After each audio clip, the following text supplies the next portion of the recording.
En nuestro país tenemos casi 40 millones de niñas, niños y adolescentes según el INEGI. Pero el último informe por parte de UNICEF revela que casi el 63% ha padecido algún tipo de violencia. Aquí más información al respecto.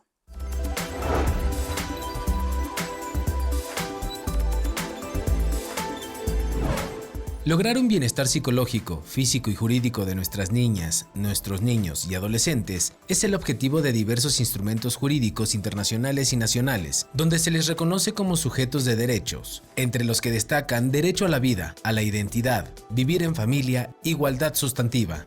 Además, derecho a no ser discriminados, vivir en condiciones de bienestar y a un sano desarrollo integral, tener una vida libre de violencia, protección de la salud y seguridad social, inclusión de quienes tienen una discapacidad, educación, descanso y al esparcimiento, libertad de condiciones éticas, pensamiento, conciencia, religión y cultura.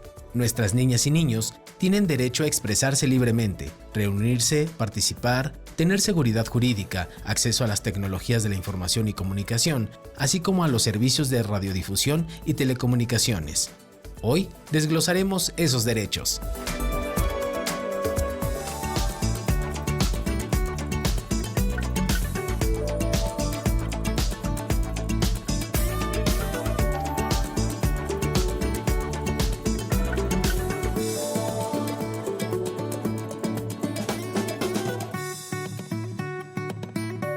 ¿Qué tal? Bienvenidos a Voces Nuestros Derechos. Hoy vamos a platicar acerca de los derechos de las niñas, niños y adolescentes. Soy Michelle Onofre y quiero agradecer que nos acompañe el doctor Eduardo Oliva Gómez. Él es director de la Facultad de Derecho y Ciencias Sociales, es además profesor investigador de tiempo completo. Su formación académica ha sido en la UNAM, en la UAM y en la Benemérita Universidad Autónoma de Puebla. Bienvenido, doctor. Qué gusto, Michelle. Es un gusto estar aquí contigo y con el auditorio que nos acompaña. La verdad es que hemos hablado tanto acerca de los derechos de los niños a partir de diversas problemáticas que se han estado suscitando, que lo primero que me gustaría que pudiéramos abordar para toda la gente que nos escucha, tanto padres como también a los mismos niños, es cuáles son esos derechos de los que tanto hablamos. Claro, pues este es un tema muy importante, Michelle. El auditorio yo se lo quiero transmitir, es un tema muy importante, porque la cuestión de los derechos de niñas, niños y adolescentes podemos decir que realmente es nuevo en nuestro sistema jurídico. Pareciera cuando hablamos de los derechos de los niños que es algo que siempre ha estado en nuestro sistema jurídico, pero en realidad los derechos de niñas, niños y adolescentes empiezan a hacerse visibles por un contexto internacional a partir de la firma de la Convención de los Derechos del Niño de 1989, del 20 de noviembre de 1989, y a partir de ese momento pues empieza a tomar forma, decimos los que nos dedicamos a esto, empieza a lograrse la visibilidad de los derechos de niños, niñas, adolescentes. Entonces a partir de ahí es donde vamos a iniciar un trabajo jurídico, pero pues más importante aún, un trabajo de tipo sociológico, cultural, en hacer entender a toda la sociedad que niñas, niños y adolescentes son personas. Y al ser personas, como cualquier ser humano, es titular de derechos y debe de ser respetado íntegramente en esa cantidad de derechos. De pronto pensaríamos entonces que en el caso de los padres de familia, pues terminaban ellos ejerciendo los derechos y poníamos relegados, digamos así, a niñas y niños como si no tuvieran mayor opinión. Esto es lo que se ha estado trabajando. Es correcto, sí. Antes de la Convención de 1989, lo que teníamos era un sistema donde lo que se observaba era una protección a niñas, niños, adolescentes como si fueran objetos, es decir, la ley establece vamos a proteger un objeto. Un objeto, desde luego, no es un sujeto de derecho, es motivo de protección, pero no de ejercicio. Hay un mundo de diferencia entre que la persona sea un objeto de protección, está cosificado, a que es una cosa, a que la persona sea un sujeto titular de derecho y puede ejercer su derecho. En ese sentido, bueno, padres, madres o tutores, en caso de no existir papá y mamá, pues eran los que tenían la titularidad de esos derechos y eran los que ejercían en nombre de niñas, niños, adolescentes esos derechos. ¿Cuáles serían entonces pues estos derechos que tienen reconocidos y por qué hablamos tan específicamente niñas, niños y adolescentes? Claro. Bueno, refería yo hace un momento, la Convención de los Derechos del Niño de 1989 es el instrumento jurídico internacional generador de toda este nuevo paradigma donde se logra la visibilidad de los derechos de niñas, niños y adolescentes. La convención, desde luego, en 1989 trae antecedentes importantes, pero este es el documento internacional más importante.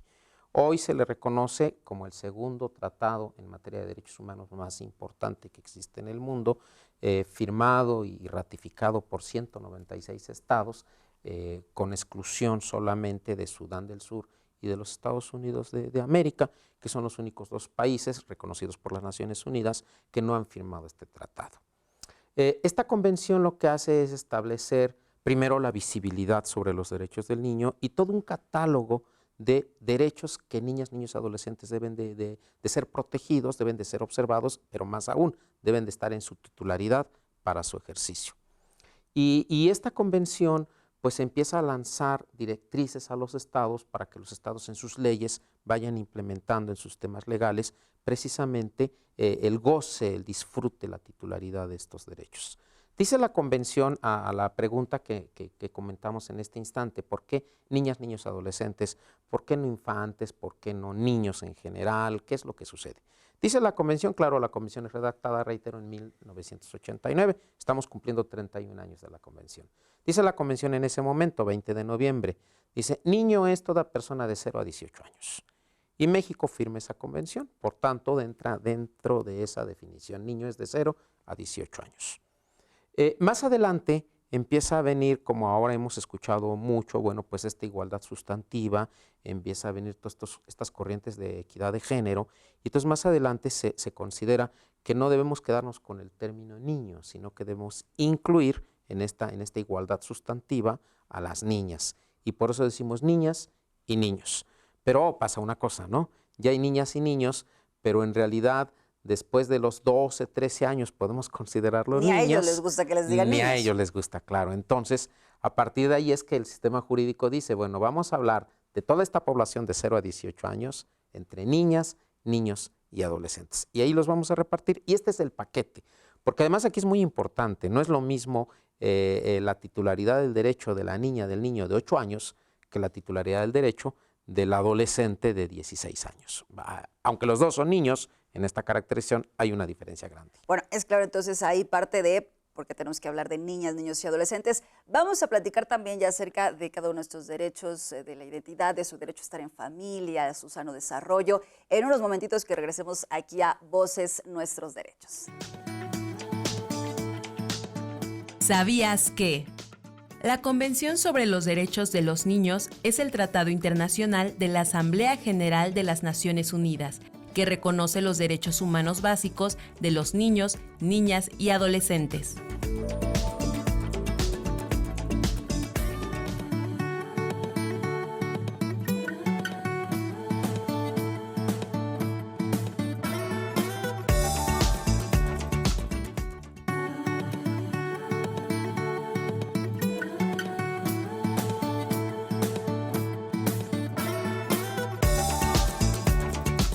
Muchas gracias por seguir con nosotros aquí en Voces Nuestros Derechos. Estamos platicando con el doctor Eduardo Oliva Gómez acerca de los derechos de niñas, niños y adolescentes. Hablamos acerca de qué son estos derechos, pero quisiera empezar a comentar acerca de cuál es el papel que tienen los niños en una familia, cuáles son sus derechos para que puedan irse desarrollando, y también importante ir tomando en cuenta la edad que tienen.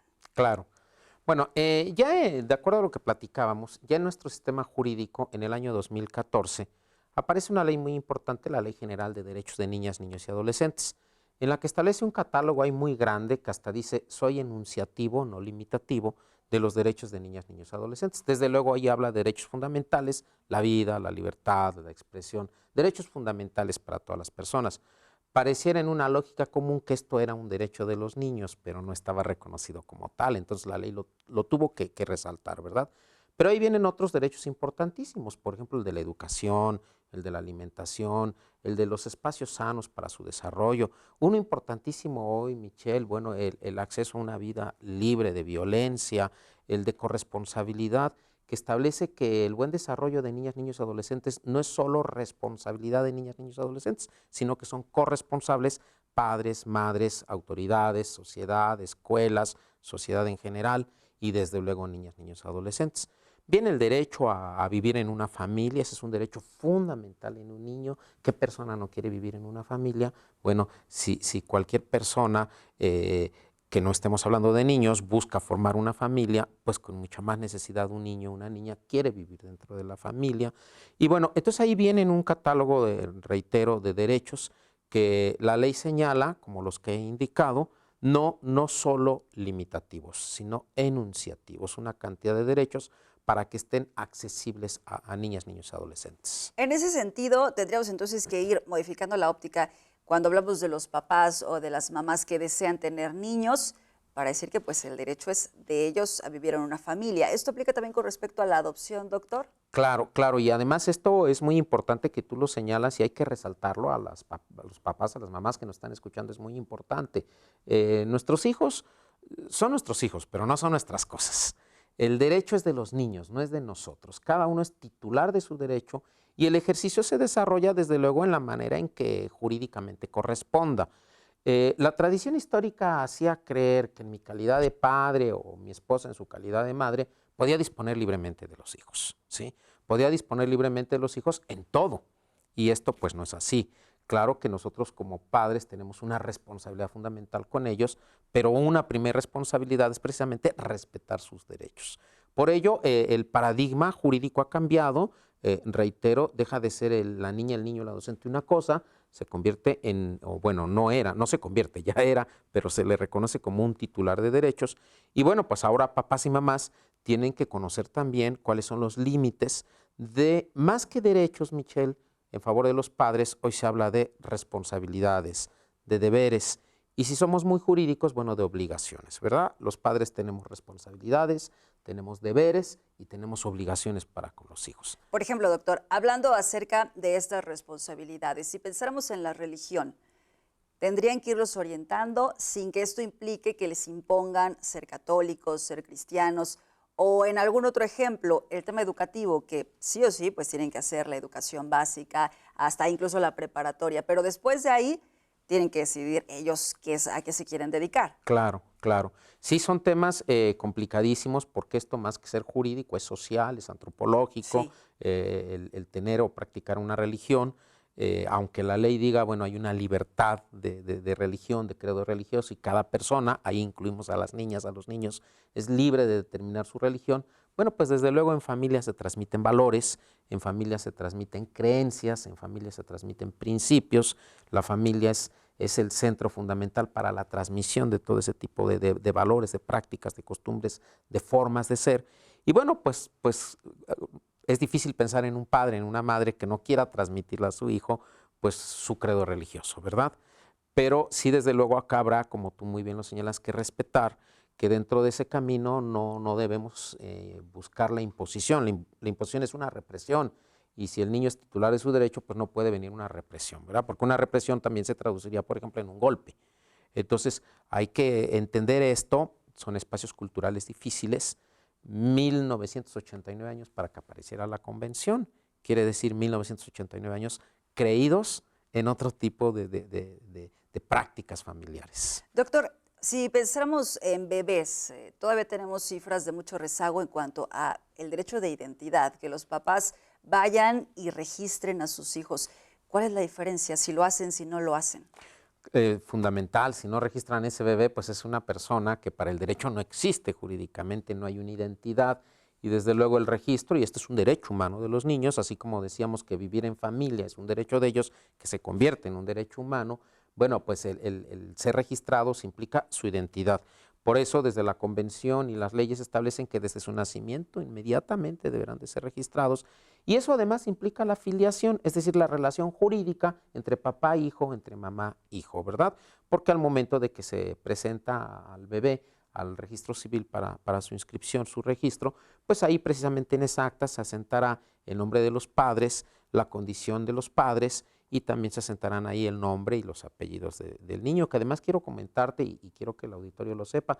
Ahora las reformas actuales son muy interesantes porque antes la tradición establecía que en el momento en que se inscribía el registro del nacimiento de un niño, iba el nombre del niño, de la niña, iba el apellido paterno y después el materno, ¿sí? Desde luego que esta ley no Así estaba... estamos todos. Así estamos todos.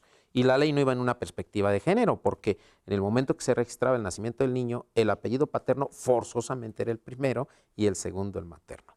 Ahora se ha avanzado mucho legislativamente y ya hay entidades de la República Mexicana, entre ellas el Estado de Morelos, que dice, bueno, ahora el acuerdo es previo de los padres antes de que nazca el hijo o cuando se le va a inscribir en el registro. Los padres se van a poner de acuerdo si quieren que el primer apellido sea el paterno y el segundo el materno, como la tradición, o si quieren que el primer apellido sea el materno y después el paterno. Entonces aquí ya hay, los que nos dedicamos a esto, decimos hay una democratización dentro del derecho de familia y en respeto también a los derechos del niño. Por supuesto. Bueno, pues vamos a estar platicando también acerca, hablando de identidad, qué pasa con las redes sociales, las publicaciones que realizan los padres de familia, si ponen algún riesgo a los niños, todo esto aquí en Voces. Los invitamos para que nos escriban, nos manden sus preguntas, comentarios en las redes sociales. Voz es, así nos encuentran en Facebook, y también al del Instituto Morelense de Radio y Televisión. Vamos a una pausa y ya volvemos. ¿Sabías que? Hay millones de niños en situaciones de pobreza o explotación y la mayoría se encuentran en el Estado de México, Jalisco y Puebla.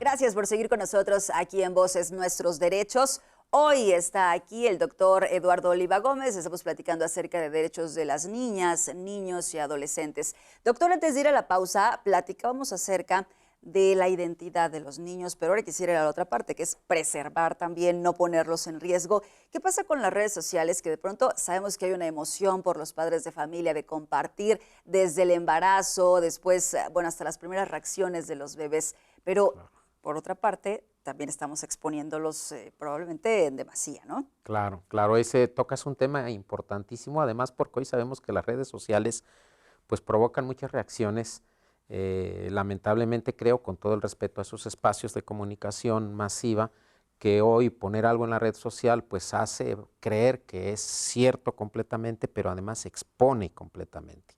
Ya en materia de familia se ha trabajado mucho este tema. En España ya se está trabajando bastante con el tema de la no exposición de los hijos en las redes sociales, ni las fotografías que atentan contra su intimidad, que atentan contra su personalidad, ni información de ellos. Pero el otro problema también es la cantidad de riesgos a los que queda expuesto el niño en la red social, ¿verdad? Tal vez nosotros inocentemente con esa alegría subimos la foto de nuestro hijo, de nuestra hija.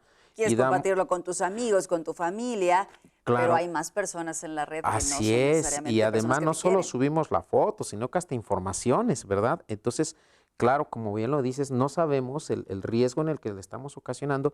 Y aquí cuando hablamos de la titularidad de los derechos de niñas, niños y adolescentes, cabría ahí preguntar, bueno, ¿y tu hija? Claro, es una bebé, pero cabría preguntar metafóricamente, ¿tú quieres que yo suba esta información? Porque esta es tu información. Entonces, eso es el respeto a sus derechos. Es tu información. Si yo quiero tomarme la foto y subir mis características, bueno, pues es mi derecho. Pero no puedo disponer el derecho de mi hija, de mi hijo, de tomarle la foto, sea un bebé o sea un chico de 15 años, y subir la foto porque ese es su derecho. Y claro, la bebé no contestaría, pero el chico de 8, de 10 o de 14 seguramente sí nos diría, ¿por qué me subiste a las redes o algún otro reclamo, verdad? Y es que además esas fotografías se van a quedar. No es algo que borraremos y entonces ya no aparecerán nunca en la nube, ¿no? Probablemente pasen los años y ahí va a estar el testigo. Sí, sí, y bueno, ahora lamentablemente sabemos la cantidad de delitos, de exposiciones, de riesgos en los que quedamos las personas, incluidas ahí niñas, niños, adolescentes, cuando se sube esta información. Y ahora también ya se empieza a hablar en este tema sobre las responsabilidades, ¿no? El uso de las tecnologías por parte de niñas, niños, adolescentes, los riesgos, las exposiciones y reitero, las responsabilidades, porque pues ahora como padres les damos a nuestros hijos, a nuestras hijas, pues tal vez una tecnología móvil que fácilmente saca una foto, que en un instante en las redes la sube y no sabemos ahí el acoso que venga por ello, el bullying que venga por ello, vaya la pornografía que venga por ello. Entonces, debemos tener mucho sigilo, mucho cuidado. Entonces, cuando hablamos de derechos de niñas, niños y adolescentes, lo que hay que priorizar es precisamente el sano desarrollo, la protección, la seguridad de nuestras hijas, de nuestros hijos, y no que yo soy el titular de esos derechos y yo dispongo de mis hijos. A propósito de ese sano desarrollo, pensamos hoy día que pues, los niños, las niñas nacieron y ya estaba el internet y ya estaban las redes sociales y que entonces por ello, pues desde muy chiquitos los vemos ya inmersos en dispositivos móviles. Pero también pues tenemos que ir ponderando los padres de familia qué es lo que tiene que pasar en esos casos porque no todos los contenidos son aptos para ellos, ¿no? Claro. Fíjate, Michelle, que en la Ley General de Niñas, Niños y Adolescentes se habla de un principio que viene desde la Convención que se llama el de progresividad. Este principio fundamental del derecho de niñas, niños y adolescentes es muy importante, progresividad, porque implica lo que platicábamos un poquito y ahora lo voy a relacionar con esto. No es el mismo derecho, no puede ser el mismo tratamiento los derechos de una niña de 8 años que los derechos de una niña de 14 años. Por ejemplo, ahí ya cambian cuestiones de sexualidad. Entonces, la progresividad significa precisamente que hay que reconocer la capacidad progresiva, y esto tiene que ver con maduración, la capacidad progresiva entre cada niña, entre cada niño. Y entonces, aunque los dos tengan los mismos 8 años o 14 años, pues las capacidades progresivas son distintas.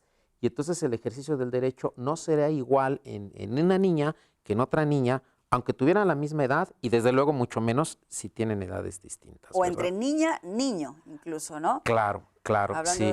de un diferente grado de madurez, Claro. que tengan la misma edad. Claro, y entonces ahora hablando sobre las tecnologías móviles, pues no es la misma capacidad progresiva sobre el uso, sobre el manejo, sobre el dominio de una niña, de un niño que tal vez jugando saca la foto o saca la foto del hermanito cuando se está bañando, ¿sí? Y no es la misma capacidad progresiva de esa niña que de una niña o de un niño mayor, ¿no? De mayor edad a la hermanita pequeña. Entonces allí tenemos que ver cuál es el uso que se les permita y las responsabilidades que ellos también tienen. Quizá las personas que nos están escuchando, que sean padres, que sean madres, dicen, bueno, es que son muchos derechos y entonces, ¿cómo le voy a hacer para corregir a mis hijos? ¿Cómo está estipulado esto en el derecho, doctor? Porque pues Claro. hablando de cierto tipo de maltrato, incluso golpes, ciertas correcciones que antes quizá eran habituales. Sí, tristemente, y qué bueno que esta visibilidad en los derechos de niñas, niños y adolescentes, pues se está acabando paulatinamente con esos maltratos. Fíjate que antes los códigos civiles o los estados de la República que tienen códigos de familia establecían que en el ejercicio de la patria potestad, es decir, la patria potestad entendida como aquella figura jurídica que tienen los padres para educar y criar a sus hijos, podían corregirlos y las leyes decían hasta con golpes mesurados, es decir, un golpe mesurado.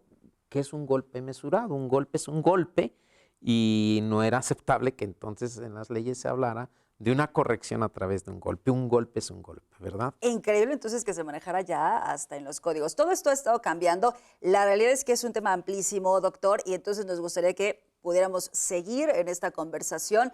El tiempo para este primer programa pues se nos ha terminado, pero haremos una segunda parte para que podamos hablar de otro tema interesantísimo que es las escuelas. Hay pues mucha preocupación también por los padres de familia a raíz de últimos acontecimientos, de cuáles son los protocolos que se tienen que seguir. Entonces, pues vamos a dejar aquí Voces Nuestros Derechos, hablando de derechos de los niños, niñas y adolescentes, pero tendremos una segunda parte. Así que gracias por habernos acompañado. Gracias al doctor Eduardo Oliva Gómez. Yo soy Michelle Onofre y los esperamos en la próxima emisión. Muchas gracias.